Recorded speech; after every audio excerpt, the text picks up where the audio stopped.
दंडवत प्रणाम. मागच्या व्हिडिओत सांगितल्याप्रमाणे आपण मार्गशीर्ष मासानिमित्त श्री दत्तात्रेय प्रभूंच्या तिसऱ्या गुरुची भेट घेणार आहोत, म्हणजेच तिसरे गुरु जाणून घेणार आहोत, आणि ते म्हणजे आकाश. आमचे आचार्य भास्कर भट्ट बोरीकर म्हणतात, मेघाचेनी वडपे आकाश कहीची न लिंपे, तैसा काळगुणी न लिंपे योगी आतो.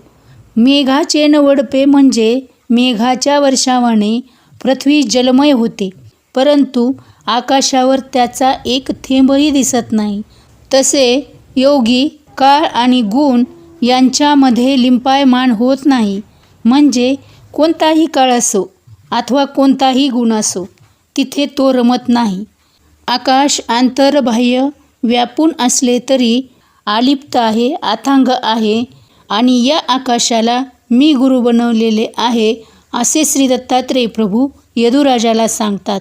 आकाश डोहात बुडालेले दिसते, पण पाण्याने कधीही ओले होत नाही.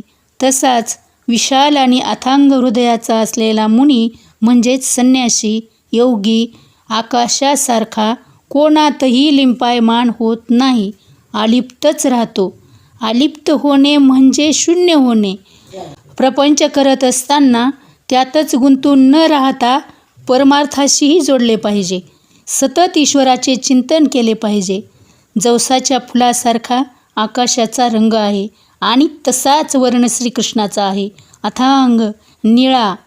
मुनींचं म्हणजे संन्याशाचं हृदयही तसंच असलं पाहिजे. आकाशाला चिखल माखण्याचा प्रयत्न केला तर तो मारणाऱ्यालाच लागतो, तसे योग्याला दोष देणाऱ्यालाच दोष लागतो. म्हणून ईश्वरी साधकाने सर्व गोष्टींपासून अलिप्त राहावे. दंडवत प्रणाम. भेटूयात श्री दत्तात्रेय प्रभूंच्या चौथ्या गुरुसोबत.